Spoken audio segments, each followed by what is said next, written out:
345, episode 65 Baik dan Jahat 1.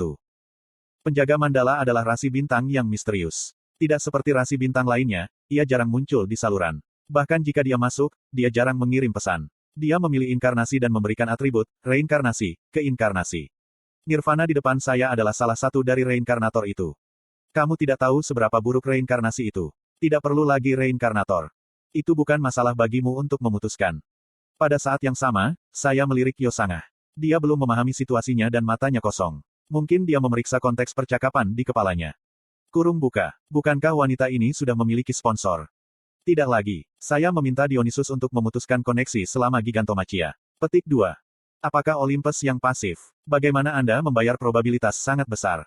Aku mengangkat bahu. Saya tidak mampu menguraikan rincian kesepakatan yang saya buat dengan Dionysus. Bacakan melalui dinding nanti. Anda akan membaca tentang semua yang saya lakukan. Sebelum itu, jawab pertanyaanku. Di mana sponsor Anda sekarang? Petik 2. Saya terserap oleh dinding dan ikatan saya dengan dia patah. Saya tidak tahu di mana dia sekarang. Hanya. Nirvana menatapku dan melanjutkan. Saya pikir Anda mungkin sudah curiga. Padahal, itu benar. Pertanyaan saya kepada Nirvana hanyalah untuk mengubah tebakan saya menjadi keyakinan. Yosanga si. Jangan khawatir. Orang-orang ini, mereka tidak seburuk yang terlihat. Saya tidak bisa menyelesaikan kata-kata saya. Ada perasaan ruang saya menyusut saat tubuh saya dikeluarkan dari perpustakaan. Yosanga yang terkejut mengulurkan tangan kepadaku tetapi tubuhku sudah berhamburan ke percikan. Cik Ye Kim Dokja. Itulah kata-kata terakhir yang saya dengar. Petik 2. Dokja si masih belum bangun. Petik 2. Iya, petik 2. Sudah 3 hari sudah. Petik 2. Perlahan aku bangun dan bisa mendengar suara-suara jauh. Sensasi tidak nyaman yang tidak bisa diungkapkan dengan baik mendorongku sekaligus. Apa yang harus saya katakan? Rasanya seperti disiksa dengan listrik. Belut listrik tidak berfungsi. Apa-apaan ini? Petik 2. Bagaimana dengan Sangah Uni? Tubuhnya tiba-tiba menghilang. Petik 2. Berkat suara yang samar, saya kira-kira apa yang akan terjadi. Sial, aku sudah tidak sadarkan diri selama 3 hari. Kesadaran saya kembali tetapi tubuh saya tidak bergerak sama sekali. Tindakan Anda dalam mencegah kematian rekan Anda telah terjebak dalam screening kemungkinan masuk akal. Kamu saat ini menderita setelah badai probabilitas. Untuk total 5 hari, hampir semua tindakanmu akan dibatasi. Periode kendala yang tersisa, 2 hari 3 jam 31 menit. Saya mencoba menghindarinya tetapi saya terjebak dalam kemungkinan badai. Itu adalah keajaiban bahwa itu berhenti pada tingkat kerusakan ini. Pesan telah sampai kepada Anda melalui komunikasi Dok Kaebi. Pesan itu datang dari Bi Hyung. Kim, kamu orang gila.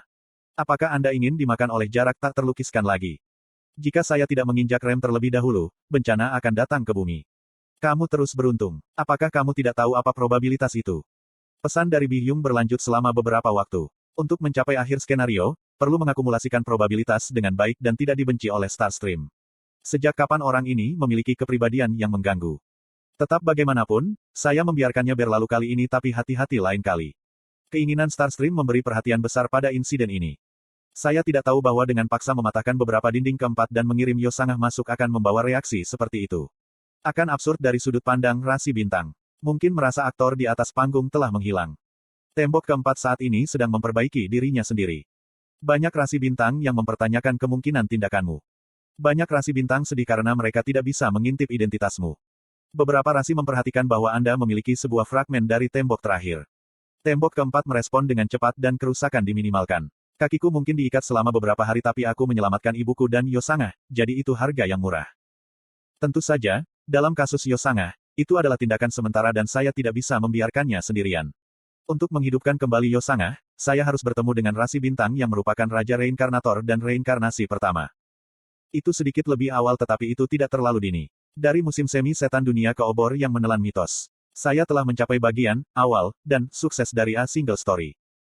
Berkat kemunculan saya dan perusahaan Kim Dokja, pengembangan keseluruhan skenario dipercepat dan akan ada kemunculan materi yang seharusnya sudah muncul lama di novel aslinya. Ada banyak kandidat untuk mendapatkan cerita raksasa yang akan memenuhi bagian Tun. Misalnya, ada Ragnarok dari Asgard dan beberapa cerita raksasa dari Kaisar Nebula. Berbeda dengan 2 bagian sebelumnya, pergantian harus menjadi klimaks dari A Single Story. Itu adalah skenario skala yang berbeda berdasarkan cerita yang telah diceritakan sejauh ini. Tanpa tahap seperti itu, saya tidak bisa mencapai hasil yang diinginkan. Mungkin menggunakan kisah raksasa ketiga sebagai batu loncatan, pulau tempat reinkarnator pertama tinggal mungkin adalah panggung yang bagus. Bagaimanapun, saya tidak tahu kapan itu akan terjadi. 3 hari telah berlalu tetapi saya masih punya 2 hari lagi. Saya tidak yakin bagaimana menghabiskan waktu yang membosankan ini. Jika saya mengorbankan beberapa cerita raksasa, saya mungkin bisa menyingkirkan setelahnya, tetapi itu tidak baik untuk mengorbankan cerita saya yang baru dikumpulkan di sini. Kalau saja aku bisa membaca cara bertahan hidup. Kim Dokja. Dinding keempat. Akankah Anda terus melakukannya dengan cara Anda sendiri? Entah bagaimana, suara itu terasa kekanak-kanakan. Saya menginginkan peluang dan dengan cepat menjawab. Aku tidak akan melakukannya lagi. Liar. Ada ketidakpercayaan mendalam pada kata-kata itu. Saya merasa sedikit menyesal karena ini adalah pertama kalinya saya melihat dinding mengekspresikan perasaannya. Percayalah, aku benar-benar tidak akan melakukannya. Petik 1. Apa yang terjadi dengan Yo Sangasi? Apakah dia baik-baik saja? Petik 2. Tidak peduli seberapa cerdas dan mudah beradaptasi Yo Sangah, keberadaan di perpustakaan jauh melampaui kebanyakan manusia. Satu adalah dewa luar, satu adalah ciptaan rasi bintang dan yang terakhir adalah reinkarnator. Selain itu, pemilik perpustakaan, tembok keempat adalah keberadaan yang tidak diketahui. Tolong jangan terlalu keras pada Yo Sangasi. Dia adalah orang yang baik. Petik 2. Bahwa depends pada Yo Sangah. Untuk saat ini, saya dipaksa untuk percaya pada Yo Sangah. Dia mungkin tidak memiliki cara bertahan hidup, seperti saya, tetapi dia adalah seseorang yang selamat sejauh ini. Jadi, saya yakin dia akan berhasil di perpustakaan. Ada satu hal yang ingin aku tanyakan padamu. Tidak. Dengarkan aku saja. Tidak. Petik 1. Kami dulu sangat ramah. Pikirkan ketika kita baru saja tiba di dunia iblis. Pada saat itu, kami banyak berbicara satu sama lain. Petik 1. Wah, itu hanya untuk saya. Kamu bisa bicara banyak di masa depan. Kim Dokja tidak bisa menolak apa yang saya katakan. Saya merasakan makna tersembunyi dan kehilangan kata-kata. Kalau dipikir-pikir, dinding keempat selalu berbicara kepada saya. Ada gaya yang dipinjamnya dari Ways of Survival dan bahkan cara bicaranya yang aneh di dinding keempat. Namun, memang benar bahwa saya tidak merespons dengan baik. Tehdidok Kaebi yang tidak bisa bicara lebih baik daripada Kim Dokja. Apakah kamu berbicara tentang Bio? Dinding keempat tidak menjawab. Itu sedikit situasi yang membingungkan bagi saya. Kamu. Pria ini juga merasa kesepian. Apakah itu merasakan sukacita, kesedihan atau kesakitan? Saya tidak pernah memikirkannya seperti ini sebelumnya dan tiba-tiba terasa aneh. Petik 1. Di masa depan, aku akan lebih sering berbicara denganmu. Maafkan saya. Tenang, saya berjanji. Benarkah? Benarkah? Tembok keempat memikirkan sesuatu dan berkata. Tetapi Kim Dokja tidak cukup. Apa? Beri aku teman D. Apa artinya ini? Seorang teman? Cara memberi dinding teman. Saya memikirkannya dan sesuatu tiba-tiba terlintas di benak saya. Jangan katakan padaku, seolah ingin membuktikan perasaanku, dinding keempat membuka mulutnya. Kim Dokja harus memasang dinding di sana. Aku harus mengumpulkan lebih banyak cerita. Yo Jong-hyuk menatap langit, dengan obsesif memikirkannya sambil mengunyah permen lemon. Dia tidak suka permen tetapi tidak ada pengganti untuk itu sekarang. Akan menyenangkan jika ada pangsit tetapi. Sekarang bukan saatnya untuk menikmati jenis rasa itu. Petik 1. Tidak, kecepatan saya mengumpulkan cerita sudah cukup cepat. Yang penting adalah melatih cerita itu sendiri. Petik 1. Mungkin sudah waktunya untuk pergi ke pulau itu, sekarang. Pulau yang dikunjungi oleh Kirgios dan gurunya. Yo Jong-hyuk mengepalkan tinjunya saat ia membayangkan rencana masa depan. Sponsor Anda tidak puas dengan kemajuan Anda saat ini.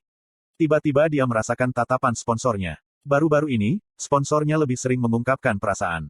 Seorang sponsor yang hanya tidak ada dalam 3 regresi terakhir.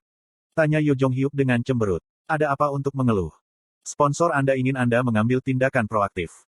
Kata-kata itu menyentuh sesuatu di benak Yo Jong-hyuk. Tentu saja, hidupnya telah banyak berubah sejak putaran terakhir. Tak perlu dikatakan, itu sejak dia bertemu Kim Dokja. Petik 1. Saya tidak tahu siapa dia. Dia mendirikan Nebula dengan seorang pria yang identitasnya tidak diketahui. Kim Dokja bukan seorang nabi. Yo Jong-hyuk tenggelam dalam pikirannya, seolah-olah menyelesaikan pekerjaan rumahnya yang dia tunda. Tapi dia tahu informasi tentang masa depan. Semakin dia memikirkannya, semakin aneh hal-hal itu. Kenapa orang ini tidak ada di babak terakhir? Awalnya dia punya ide tapi sekarang dia tidak yakin. Pria yang tenang dan teliti itu bahkan tidak melewati skenario pertama di babak terakhir. Keraguan mulai bertambah banyak dan meluap. Kekuatan yang tidak dikenal menghentikan imajinasi Anda. Ada beberapa pusing dan Yo Jong-hyuk mengerutkan kening. Lagi. Yo Jong-hyuk tidak tahu mengapa tetapi kepalanya sakit setiap kali dia berpikir tentang Kim Dokja. Secara khusus, setiap kali dia bertanya-tanya tentang identitas Kim Dokja. Yo Jong-hyuk, apa yang kamu lakukan?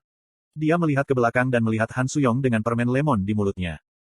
Yo Jong-hyuk bertanya, Kim Dokja masih belum bangun. Belum. Dia adalah bajingan malas. Petik 2. Itu adalah akibat dari kemungkinan badai jadi aku tidak akan memanggilnya malas. Aneh bahwa itu belum terjadi sampai sekarang. Petik 2.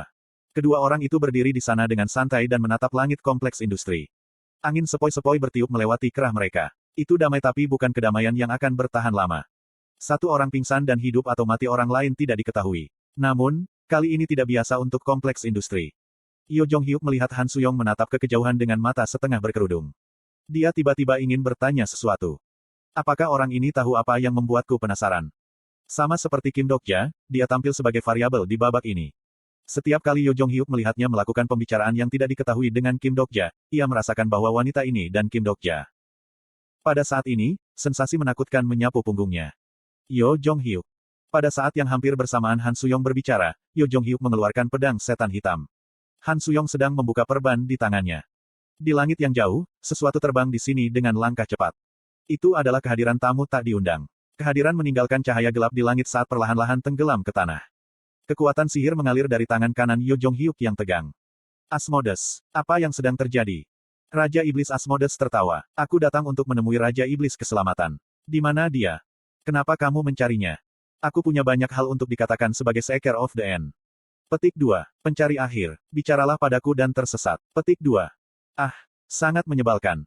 Asmodes mungkin sekutu untuk waktu yang singkat tapi Yo Jong-hyuk pada dasarnya tidak percaya padanya. Apalagi ada dendam dari babak terakhir. Arus udara yang buruk mengalir ketika Yo Jong-hyuk dan status Asmodes saling bertabrakan.